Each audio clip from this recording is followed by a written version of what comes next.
नमस्कार मंडळी, स्वागत आहे तुमचे आपल्या चॅनलवर. गुरुपौर्णिमा म्हणजे केवळ एक सण नाही, तर आपल्या आयुष्यातील योग्य दिशा दाखवणाऱ्या गुरुप्रती कृतज्ञता व्यक्त करण्याचा अत्यंत पवित्र दिवस आहे.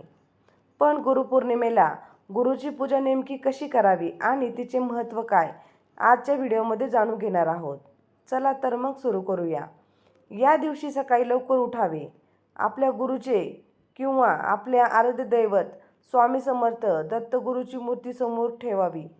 सर्वप्रथम त्यांना हळद कुंकू, पिवळी फुले आणि अक्षदा अर्पण कराव्यात.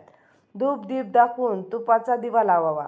त्यानंतर गुरुच्या चरणावर डोके टेकवून किंवा त्यांच्या पादुकाचे पूजन करून आशीर्वाद घ्यावेत. गुरुपूजन केल्याने काय होते, तर धार्मिक मान्यतेनुसार गुरुपूजनाने आयुष्यातील सर्व नकारात्मक ऊर्जा दूर होते. बुद्धी, ज्ञान आणि आत्मविश्वासात वाढ होते. गुरूंच्या आशीर्वादाने कामातील अडथळे दूर होऊन प्रगतीचे मार्ग मोकळे होतात. आता पाहूया यंदाची आषाढ पौर्णिमा कधी आहे.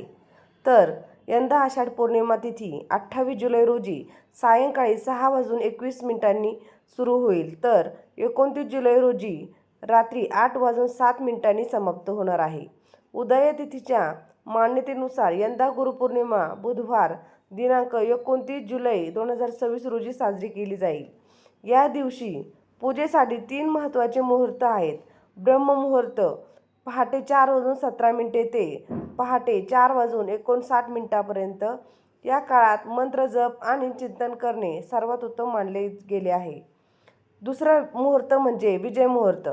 दुपारी 2:43 ते दुपारी 3:37 नवीन कामाची सुरुवात किंवा शुभ संकल्पासाठी ही वेळ अत्यंत उत्तम आहे. संध्याकाळचा मुहूर्त संध्याकाळी 7:14 ते रात्री 8:06 गुरूंची भेट घेऊन कृतज्ञता व्यक्त करण्यासाठी ही वेळ योग्य मानली जाते. यंदाच्या गुरुपौर्णिमेचे सर्वात मोठे वैशिष्ट्य म्हणजे या दिवशी 2 दुर्मिळ योग जुळून येत आहेत. पहिला म्हणजे प्रीतियोग, जो नात्यामधील कटुता दूर करून सुसंवाद वाढतो. दुसरा म्हणजे हर्षण योग, जो जीवनात यश, आनंद आणि उत्साह आणतो. त्याचबरोबर या दिवसाला व्यास पौर्णिमा असेही म्हणतात, कारण महाभारताचे रचयिता महर्षी वेदव्यास यांचा जन्म याच दिवशी झाला होता. त्यांनी मानवी कल्याणासाठी 4 वेद आणि 18 पुराणांचे संपादन केले. गुरुपौर्णिमेच्या दिवशी काय करावे? उपाय आणि साधना. या शुभयोगामध्ये काही विशेष गोष्टी करणे अत्यंत लाभदायक मानले जाते.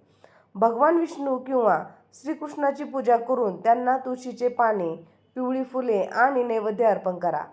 ओम नमो भगवते वासुदेवाय या मंत्राचा 108 वेळा जप करा. विष्णू सहस्रनाम, श्रीसूक्त किंवा गुरुस्तोत्राचे पठण करा. संध्याकाळी चंद्राला दूध मिश्रित जल अर्पण करून ओम सोम सोमाय नमः मंत्राचा जप करा. या दिवशी नवीन शिक्षण, अभ्यासाची सुरुवात किंवा धार्मिक ग्रंथाचे वाचन करणे अत्यंत शुभ मानले जाते. या दिवशी काय करू नये, तर या पवित्र दिवशी काही गोष्टींची काळजी घेणे तितकेच गरजेचे आहे. घरात किंवा बाहेर कोणाशीही वादविवाद, राग किंवा कटू बोलणे टाळावे. कोणाचाही अपमान किंवा निंदा करू नका. तामसिक आहार आणि कोणत्याही व्यसनापासून दूर राहा. हा शुभ दिवस आनंद, जप आणि सत्कर्मात घालावा. तुम्हाला गुरुपौर्णिमेच्या हार्दिक शुभेच्छा.